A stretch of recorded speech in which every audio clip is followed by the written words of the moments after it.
Hello, this is a Trial by Stone.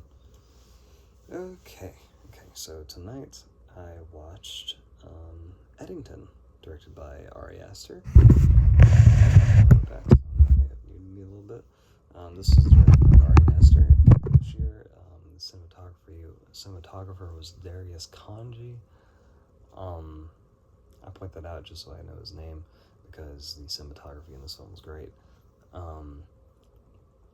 It stars Joaquin Phoenix, Pedro Pascal, and Emma Stone. And there were two other actors who I only know from other performances I've seen them in, specifically Joaquin Phoenix's mother-in-law. She also plays the character of Oz Cobb's mother in the Penguin TV miniseries. And I think the character's name is Guy. He is one of Joaquin Phoenix's deputies. I know his actor as Casey from the TV show Yellowstone. Those two actors were very good. Specifically, Joaquin Phoenix's mother-in-law in this film, as well as his other deputy, who has a big role to play in the last half of the film. I want to point out Darius Kanji because, like I said, the cinematography in this is fantastic. It is very sweeping and wide, and it really echoes like old westerns, or just old like Cinerama films of that era. Things like Lawrence of Arabia or John Ford films like The Searchers, or even The Man Who Shot Liberty Valance is the two I've seen from John Ford. And even like Sergio Leone, like same deal. Like his films like The Good, Bad, and the Ugly and A Fistful of Dollars. The cinematography in this is great. But Eddington would be Ari Aster's fourth film. It came out this year. I think it came out maybe 2 days ago. I watched it by myself tonight. I drove myself to the theater. I actually got off of work early and then drove myself to the theater and then watched it. And as you already know, if you've seen my videos, I'm a fan of Ari Aster. I think I detailed a good bit of my experience with him as a filmmaker in my Beau is Afraid review. I have a mouth ulcer here. I tend to get those. I've gotten them since I was young. I like eating spicy food and stuff, so like it might be hard to kind of talk. It kind of is, but pushing through it. But this is his fourth film, and after seeing this, my thought of him as a director has just gone up and up. Like I cannot wait to see what he does next because this is so unique. Everything he does is unique, from the incredibly dark and depressing family horror of Hereditary and the found family horror of Midsummer to the anxiety-driven odyssey of Beau is Afraid to now this snapshot of cultural panic and societal anxiety. It seems like Ari Aster has a really good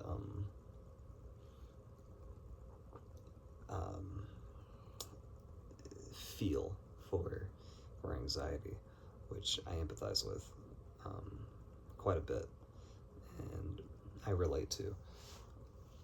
And for that, I think it makes his films stand out to me quite a bit. or at least reached me emotionally quite a bit. Not that like I got emotional during this. I found this film quite funny. Okay, before I get into how I felt about it, let me give a little description of what Eddington is, because it is a lot. So Eddington follows Joe Cross, is his name, Joaquin Phoenix. He is a sheriff in Eddington, New Mexico. During the pandemic in May of 2020, during the height of it, and a new mayor is about to be elected, and Pedro Pascal is being reelected as someone who stands on the mask side of this debacle, and as Joaquin Phoenix as an asthmatic, which I think is important to his character, and it does make you empathize with him, even though he makes a multitude of morally wrong decisions throughout the film. But it does make you empathize with him quite a bit, so you see a little bit of his perspective, and some of why he feels the way he does about the things that he's talking about the whole time. It is about basically him going up against Pedro Pascal, and that is the movie. It is set during the height of the COVID-19 pandemic, and this film will talk about everything during that time. I think it is a brilliant snapshot of that time, having lived through it, and specifically, like, it talks about everything, from the Black Lives Matter movement to the masks, to AI, to influencers' role during this, to police brutality, and and just everything. And I think a lot of people have said that this takes a very centrist view of this, of the height of this topic, I think, and I would argue that it does, but I think if it didn't, it would come off as incredibly condescending to which either side of it did take a stance. And on top of that, it makes it very obvious who is right and who is wrong in this film. Like, who is a good person, you know? And everybody has flaws in it. And I'm really trying not to give anything away. Everybody has flaws in it, but there are some who have more flaws than others, and specifically those people who have more flaws than others have very, very, very big flaws, and do really, really, really bad things, and it makes it very evident that you are not supposed to be rooting for these characters. So I can't say it is too centrist, but if you're looking for a specific film that says, like, this was wrong or this was right, you're not really going to get it here. But the characters, I think, speak for themselves. Yeah.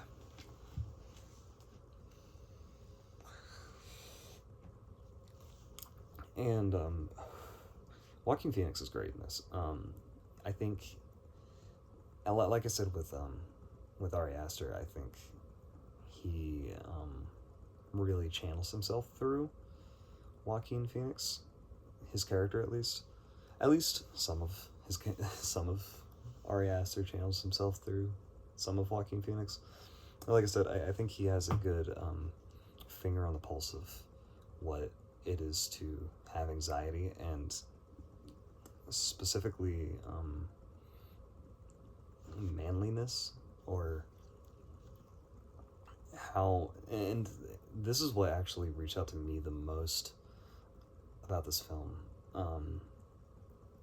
And I think what I find most interesting about it is the idea of how, I don't know, he managed to capture the feeling of, yes, you're isolated from the rest of the world, but you're also isolating yourself within yourself. I think a lot of us did. And Joaquin Phoenix specifically does this. He's a very, very, very angry person, and he manages to lock away that side of himself. I feel like this is crucial to his arc, actually. That he is very just set within. He's very his emotions are very bottled up, and as the movie progresses, you can see them just, he starts to just let out his aggression, and it just gets worse and worse and worse, and he just goes on this downward spiral. And I think it makes for a very entertaining watch, and this movie is very entertaining. You would think that a movie set during COVID, during that time period, like we all lived it, and it was horrible, and we've all been there, and you wouldn't necessarily think that you'd want to go back into it. I know there's another film, I think possibly Ron Howard directed it, but I know it's on HBO Max, called Kimmy, which is a similar thing. And even like watching like Nathan Fielder's The Rehearsal and stuff, and or fucking his other show with Emma Stone. I can't remember the name of it. Or watching like those, which are set during the pandemic, just because, I mean, one's a documentary and it came out during the pandemic, and two, the other, what's it called? That's gonna drive me insane. Those two shows, I just like, even watching those, it's just kind of a, like, I just don't like being in that world. But this, maybe it was the knowledge that I was just prepared for it, and I wasn't like smacked in the face with like, but like, there is no getting around the setting of this film or the politics of it, and it is so political, and there's no getting around it. It is at the forefront of this film, and I think the trailers are smart to immediately showcase that, because I feel like if you went in without knowing anything, you might be a little shocked. A little shocked and a little put off. And yeah, but I'm glad that I didn't go in that way, because I think it prepared me a little bit, and especially with the runtime of it, and like, yeah, yeah. But I think that this movie handles all that very well, and it's, like I said, it manages to be very entertaining throughout. But like I was saying, I kind of lost my train of thought here for a second. Once again, very rambly videos. I do not edit these. I will at some point, hopefully. But I found this to be incredibly entertaining. It still manages to be an Ari Aster film. I think it is much more closer to Beau is Afraid than it is to Midsommar or Hereditary, which I think contributed to my liking of it more.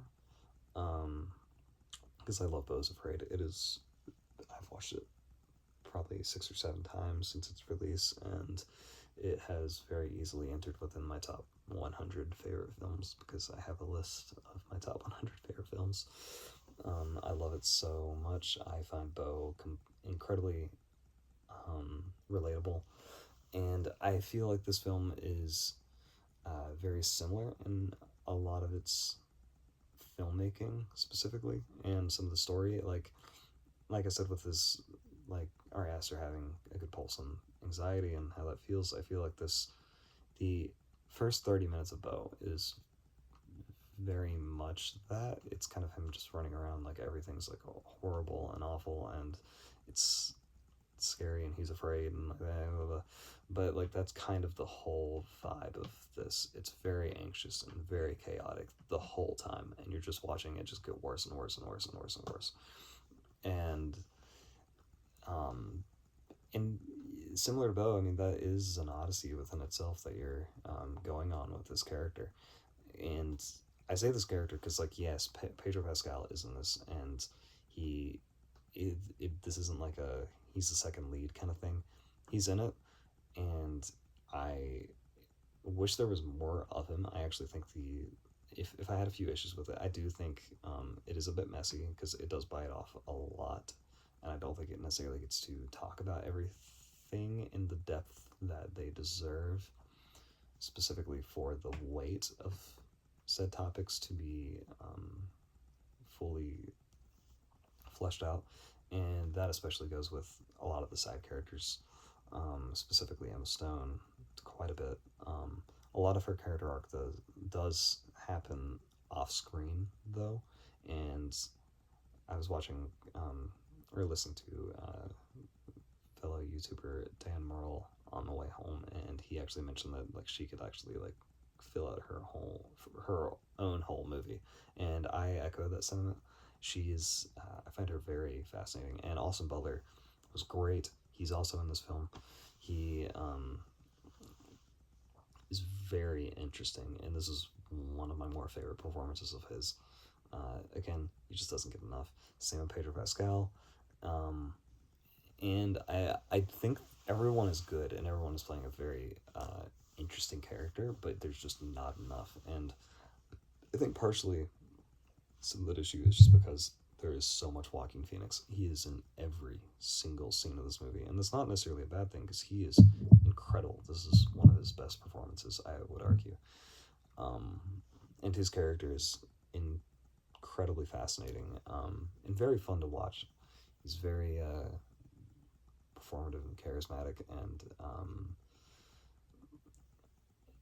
and empathetic at times, even though you are watching him just make more and more bad decisions as the movie goes on. And even if you don't agree with his stance on a lot of these, like I know I don't, but he is still very fun and interesting to watch. And again, I think they take strides to make him empathetic, and it does work.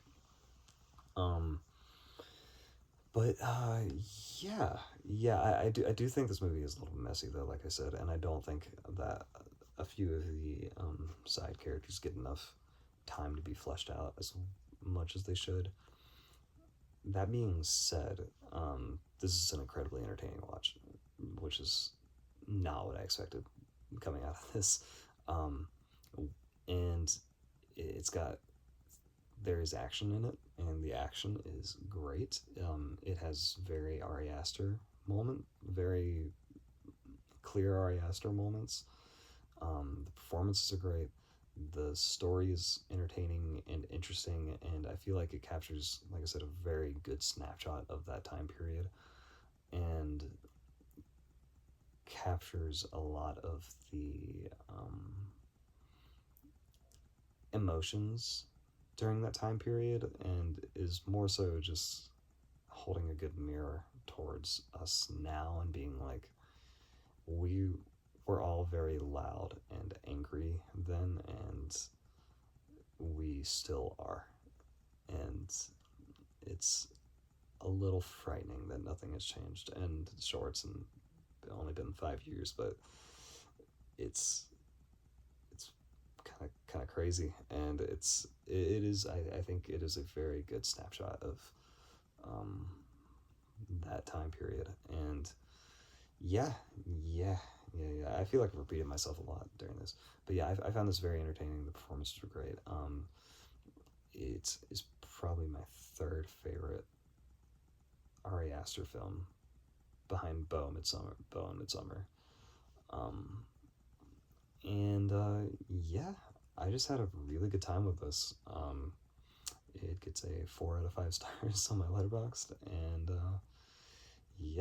I totally recommend watching it and forming your own opinions. And this is a Trial by Stone, and I will see you in the next one.